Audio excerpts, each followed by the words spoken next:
చాలామంది mutual ఫండ్స్‌ని discontinue చేస్తున్నారు. Data పరంగా చూసుకుంటే లాస్ట్ మంత్‌లో ఆల్మోస్ట్ 61,00,000 మంది ఎస్ఐపీస్‌ని డిస్కంటిన్యూ చేశారు. రీజన్ ఏంటో చెప్పాల్సిన అవసరం లేదు. షేర్ మార్కెట్ గత కొన్ని నెలలుగా ఫాల్ అవుతూనే ఉంది. అండ్ ఈ మధ్య మార్కెట్‌లో ఇంకా భయాలు పెరిగాయి. అందులో ఒకటి యూఎస్ ప్రెసిడెంట్ డొనాల్డ్ ట్రంప్ మన ఇండియా మీద టారిఫ్స్ పెంచడం వల్ల మన స్టాక్ మార్కెట్ హెవీ క్రాష్ అయ్యే ఛాన్స్ ఉందని వినబడుతుంది.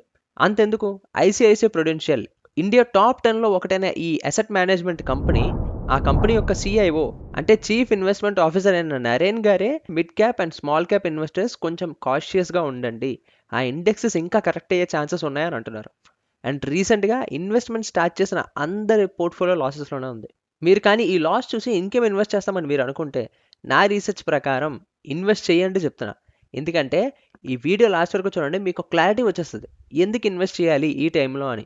డీటెయిల్గా రిస్క్ అండ్ రిటర్న్స్ అన్ని డేటాతోనే నా సెల్ఫ్ పాయింట్స్ లేకుండా క్లియర్గా మాట్లాడుకుందాం. Hello everyone, myself Vineet, I'm an equity research analyst. Welcome to my channel traders in Telugu. First నాకు ఒక విషయం చెప్పండి. మీరు ఒక వస్తువు కొనుక్కుందాం అనుకుంటున్నారు, అది రేట్ ఎక్కువగా ఉంది. అప్పుడు మీరు ఏం చేస్తారు? ఎంచక్కా దాన్ని మీ అబ్జర్వేషన్లో ఉంచి ఎప్పుడైతే రేటు తగ్గుతుందో అప్పుడు కొనుక్కుందాం అని అనుకుంటారు, అవునా? సింపుల్ ఎగ్జాంపుల్, ఫ్లిప్కార్ట్, అమెజాన్లో అదే కదా మనందరం చేసేది. ఒక ఇష్టమైన గ్యాడ్జెట్ కొనుక్కోవాలనుకున్నప్పుడు దాని రేట్ ఎక్కువగా ఉంటే కార్ట్లో యాడ్ చేసి రేట్ పడిన వెంటనే కొనుక్కుందామని చూస్తాం. ఎందుకు? మంచిగా డిస్కౌంట్లో వస్తుందని. ఈ స్ట్రాటజీని మీరు స్టాక్ మార్కెట్ దగ్గరికి వచ్చినప్పుడు ఎందుకు మర్చిపోతున్నారు? ఫాలో అయిపోతుంది స్టాక్ మార్కెట్, లాస్లోకి వెళ్ళిపోయింది పోర్ట్ఫోలియో, ఇంకేం ఇన్వెస్ట్ చేస్తాం, మళ్ళీ పెరిగినప్పుడు ఇన్వెస్ట్ చేద్దాం, ప్రెసెంట్ కామ్గా ఉందాం అనేది clearly wrong thinking guys. Warren Buffett గారు ఒక స్టేట్మెంట్ చెప్పారు ఈ సినారియో మీద. Be fearful when others are greedy and be greedy when others are fearful. అంటే ఇతరులు ఆశపడినప్పుడు మనం భయపడాలి, అదే ఇతరులు భయపడినప్పుడు మనం దాన్ని ఆశగా మార్చుకోవాలి. సో ఇది మంచి పాయింట్ ఇన్వెస్ట్ చేయడానికి. ముందు మనం డేటా పరంగా చూసుకుంటే ఫస్ట్ మనం లార్జ్ గ్యాప్లో చూద్దాం. ఇది లాస్ట్ 3 months చూసుకుంటే హెవీ ఫాల్ ఉంది.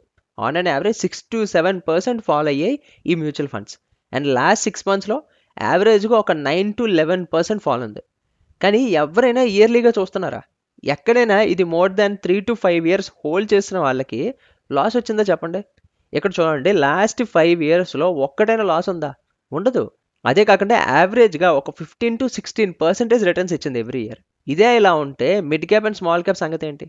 మిడ్ క్యాప్లో లాస్ట్ 3 monthsలో 10-11% యావరేజ్గా ఫాల్ ఉంటే లాస్ట్ 6 monthsలో దగ్గర దగ్గర ఒక 14-15% ఫాల్ అయ్యాయి ఈ మ్యూచువల్ ఫండ్స్. కానీ లాస్ట్ 5 years చూసుకుంటే 23-25% రిటర్న్స్ ఇచ్చింది. And majority of risk takers favourite అయిన స్మాల్ క్యాప్ లాస్ట్ 3 monthsలో ఇది 13-15% ఫాలో అయితే లాస్ట్ 6 monthsలో ఆన్ అండ్ యావరేజ్గా 17-19% ఫాలో అయ్యాయి ఈ మ్యూచువల్ ఫండ్స్. అదే లాంగ్ టర్మ్కి హోల్డ్ చేస్తే ఇది కూడా దగ్గర దగ్గర 30% రిటర్న్స్ ఇచ్చింది లాస్ట్ 5 yearsలో. సో ఇక్కడ మీకు ఏం అర్థమైంది? లాంగ్ టర్మ్ పర్స్పెక్టివ్కి చూడండి stock market and mainly mutual funds. Short టర్మ్కి కాదు. ఈ వాలటైల్ అండ్ ఫ్లక్చుయేషన్స్ అన్ని టెంపరీ. ఎవరైతే వాటిని తట్టుకొని ఉంటారో అండ్ లోవర్ లెవెల్స్లో దొరికినప్పుడు ఇన్వెస్ట్ చేస్తారో వాళ్ళకి మంచి రిటర్న్స్ ఉంటాయి ఫ్యూచర్లో. ఇప్పుడు మనకి ఈ కరెంట్ ఫాల్ ఎంత అయ్యిందో మీకు ప్రీవియస్గా ఎంత రిటర్న్స్ ఇచ్చిందో దాంతో కంపేర్ చేసి చూపిస్తే చూడండి. అప్పుడు మీకు ఒక ఐడియా వచ్చేస్తుంది ఎంత ఎక్స్పెక్టేషన్స్ పెట్టుకోవచ్చు అని. రిస్క్ అండ్ రిటర్న్స్తో చార్ట్లో చూపిస్తే చూడండి. ఫస్ట్ మనకి లార్జ్ క్యాప్ని హోల్డ్ చేసేది ఏంటి?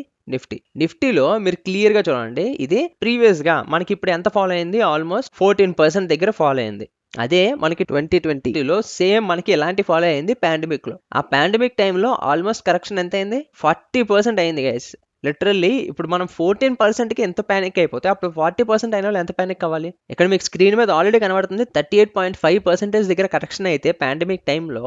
అక్కడి నుంచి ఎవరైతే ప్రెసెంట్ ఆ నెక్స్ట్ 5 yearsకి హోల్డ్ చేసి ఉన్నారో చూడండి, మనకి మెయిన్ ఇండెక్స్ అయిన నిఫ్టీ 244% రిటర్న్ వచ్చింది. అంటే మీరు కానీ 1 lakh ఆ టైంలో ఇన్వెస్ట్ చేసినట్టయితే ఈ రోజుకి మీ దగ్గర 3,44,000 ఉండేవి. ఇప్పుడు ఆ 3,44,000లో జస్ట్ 14% కరెక్షన్ అయింది. అండ్ మీకు ఇంకొక పాయింట్ చెప్పాలనుకుంటున్నాను, ఎప్పుడైనా స్టాక్ మార్కెట్ ఇలా స్ట్రైట్గా పైకి వెళ్ళిపోతుందంటే అది డేంజర్. చాలా మెయిన్లీ రిస్కీ అవన్నీ కూడా.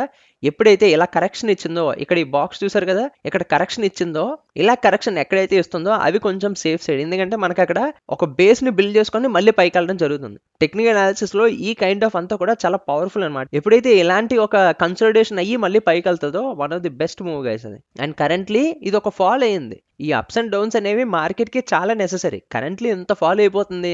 ఇంకా ఆల్మోస్ట్ 40-50% కరెక్ట్ అయిపోద్ది అని అన్నప్పుడు మనం పానిక్ అవ్వాలి తప్ప 14% కరెక్షన్ అయినప్పుడు మీరు పానిక్ అయితే ఇది ఇంకా 21,700, 21,500 లెవెల్స్‌కి వస్తే మనం ఇంకేం చేస్తాం? ఒక్క విషయం చెప్తే గుర్తుంచుకోండి. ఇది ఇండెక్స్. ఓవరాల్‌లో మనం ఇండెక్స్‌లో ఇన్వెస్ట్ చేసినప్పుడు ఎంచక్కా లోవర్ లెవెల్స్‌లో దొరికినప్పుడల్లా బై చేసుకునేటట్టు చూసుకోండి. ఇది మనకి నిఫ్టీ పరంగా. ఇప్పుడు మిడ్ క్యాప్ నిఫ్టీలో చూసుకుంటే ఇది మనకి మిడ్ క్యాప్ 150 మ్యూచువల్ ఫండ్స్ అన్నీ కూడా దీని కేటగిరీకి వస్తాయి. ఇది మెయిన్ ఇండెక్స్ కాబట్టి ఇందులో చూసుకుంటే ఇది చూడండి మనకి పాండమిక్ కన్నా ముందు నుంచి కొంచెం ఫాల్ అనేది అవుతుంది. ఒక 1.5 ఇయర్ 2 ఇయర్స్ ఆల్మోస్ట్ ఫాలో అవుతూనే ఉంది. లోవర్ లెవెల్స్‌లోనే ఉంది. ఇది దగ్గర 45% ఫాల్ అయితే మనకి ఆ పాండమిక్‌లో ఇన్వెస్ట్‌మెంట్ చేసినట్టయితే చూడండి ఎంత రిటర్న్స్ ఇచ్చిందో ఇది. 450% రిటర్న్స్. అంటే మీరు గాని 1 లాక్ ఇన్వెస్ట్ చేసినట్టయితే ఆ 5 ఇయర్స్‌లో మీ దగ్గర 5,50,000 దగ్గర మీ పోర్ట్‌ఫోలియోలో ఉండేది. సో, ఇలాంటి గ్రోత్ ఉంటది కాబట్టే ఈ మ్యూచువల్ ఫండ్స్‌ని వెల్త్ క్రియేషన్ అని అంటారు. ఇక్కడ చూడండి జస్ట్ 45% ఫాల్ అంటే ఓవరాల్ గ్రోత్ వచ్చేసి 449% ఉంది. అండ్ కరెంట్ ఫాల్ చూసుకుంటే ఇది జస్ట్ 20% ఫాల్ అయింది. ఈ 450% ఎక్కడ? ఈ 20% ఎక్కడ గైస్? సింపుల్‌గా మీకు ఎప్పుడైతే మార్కెట్ ఇవన్నీ కూడా ఆపర్చునిటీస్ ఇచ్చినప్పుడల్లా కూడా ఇన్వెస్ట్ చేయడానికి ట్రై చేయండి. కొంత మీ దగ్గర ఉన్న ఇన్వెస్ట్‌మెంట్ హోల్ అమౌంట్‌ని పార్టిషన్స్ చేసి చిన్నగా డిస్కౌంట్స్‌లో కొనుక్కుంటూ ఉండండి. సో, ఇది మనకి మిడ్ క్యాప్ పరంగా. ఇప్పుడు స్మాల్ క్యాప్‌లో చూసుకుంటే ఇది మనకి స్టార్ట్ అయింది 2019లో. కానీ ఆ 2019 నుంచి 20 వరకు ఫాల్ వచ్చేసి దగ్గర 50% ఫాల్ అయినా చూడండి ఆ నెక్స్ట్ నుంచి ఎలాంటి మూవ్ ఇచ్చిందో ఇది. దగ్గర 533% రిటర్న్స్ ఇచ్చింది. జస్ట్ 5 ఇయర్స్‌లో మనకి. అండ్ కరెంట్ ఫాల్ చూసుకుంటే ఇది ఆల్మోస్ట్ 25% కరెక్షన్ ఇచ్చింది. అండ్ రూమర్స్ కూడా కరెంట్‌లీ మీకు వినబడే ఉండుంటే ఇంకా కరెక్ట్ అయ్యే ఛాన్స్ ఉందని అంటున్నారు. కానీ ఈ గ్రోత్‌తో పోల్చుకుంటే ఇది ఎంత guys? Minimum to minimum 5-7 years ఇన్వెస్ట్‌మెంట్స్‌కి వస్తేనే stock market and majorly mutual ఫండ్స్‌లో ఇన్వెస్ట్ చేయండి. మే 2019లో స్మాల్ క్యాప్‌లో ఇన్వెస్ట్‌మెంట్ చేసిన వాళ్ళు ఈ ఫాల్‌ని భరించుకొని ఉన్నారు. అంటే ఇప్పుడు ఈ ఫాల్‌ని ఎంత 57% మైనస్ అయింది. కానీ ఇన్ కేస్ వాళ్ళు గాని హోల్డ్ చేసి ఉంటే లాస్ట్ ఇయర్ సెప్టెంబర్‌కి వాళ్ళ పోర్ట్‌ఫోలియోలో హెవీ అమౌంట్‌ని చూసుకునేవారు. సో, ఫైనల్లీ మీకు ఈ రిస్క్ అండ్ రిటర్న్స్ కోసం అర్థమైందని అనుకుంటున్నాను. మీకు ఒకవేళ లాంగ్ టర్మ్ కోసం ఇన్వెస్ట్ చేస్తున్నట్టయితే మీరు ఎటువంటి టెన్షన్ లేకుండా ఎస్ఐపి కంటిన్యూ చేస్తూనే ఉండండి. అదే డిసిప్లైన్డ్ వే. అండ్ ఇలాంటి లోవర్ లెవెల్స్‌లో దొరికినప్పుడు మాత్రం మీ దగ్గర ఇంకొంచెం క్యాపిటల్ ఉంటే అది కూడా కొంచెంగా పెడుతుంటూ ఉండండి. అండ్ చాలామంది పోర్ట్‌ఫోలియో హెవీ కరెక్షన్ అవుతున్నాయని నాకు మెసేజ్ చేస్తున్నారు. అంటే ఏం లేదు సింపుల్. వాళ్ళు డైవర్సిఫికేషన్ చేయలేదని. ఓన్లీ స్మాల్ క్యాప్‌లో ఇన్వెస్ట్ చేసి లేదంటే ఓన్లీ మిడ్ క్యాప్‌లో ఇన్వెస్ట్ చేసి అది ఇంకా పెరిగిపోవాలని అనుకుంటారు. డైవర్సిఫై చేయండి. ఆ స్మాల్ క్యాప్‌తోనో లేదంటే ఆ మిడ్ క్యాప్‌తోనో ఫ్లెక్సీ క్యాప్‌లో ఇన్వెస్ట్ చేయండి. లార్జ్ క్యాప్‌లో చేయండి. లేదంటే మూవ్‌మెంట్ ఫండ్స్‌లో చేయండి. కానీ ఇది గుర్తుంచుకోండి 4 మ్యూచువల్ ఫండ్స్‌కి మించి ఎక్కువ సెలెక్ట్ చేసుకోకండి మీ పోర్ట్‌ఫోలియోలో. అండ్ ఇండివిడ్యువల్ స్టాక్స్‌ని కూడా ఎక్కువ సెలెక్ట్ చేసుకోకండి. 10-15 స్టాక్స్ మీకు ఆల్మోస్ట్ అన్ని సెక్టార్స్‌ని కవర్ చేసి ఉంటాయి. అండ్ గైస్ డిస్క్లైమర్ ఈ వీడియో కేవలం ఎడ్యుకేషనల్ పర్పస్‌కి మాత్రమే. ఇది నా own research and analysis. Me own research and analysis చేసి ఇన్వెస్ట్‌మెంట్స్‌లో రిస్క్ ఇన్వాల్వ్ అయి ఉంటుంది కాబట్టి మీ ఫైనాన్షియల్ అడ్వైజర్‌ని కన్సల్ట్ అయ్యి ఇన్వెస్ట్‌మెంట్ డెసిషన్స్ తీసుకోండి. ఇది ఎటువంటి బై అండ్ సెల్ రికమెండేషన్స్ కాదు. అండ్ గైస్ మీరు కానీ స్టాక్స్‌లో ఇన్వెస్ట్ చేద్దాం అనుకుంటే కొన్ని హెవీ ఫాల్ అయిన బెస్ట్ స్టాక్స్ నేను ఆల్రెడీ అనాలిసిస్ చేశాను. ఆ ప్లేలిస్ట్ ఆల్రెడీ స్క్రీన్ మీద పాప్ అవుతుంది. ఒకసారి కవర్ చేయండి. వీడియో ఇస్తే లైక్ చేసి ఛానల్ సబ్స్క్రైబ్ చేసుకోండి. అండ్ మీ ఫ్రెండ్స్ అండ్ ఫ్యామిలీలో ఎవరు ఇన్వెస్ట్ చేస్తున్నా వాళ్ళకి వీడియో షేర్ చేయడం మాత్రం మర్చిపోకండి. See you in the next video. Bye.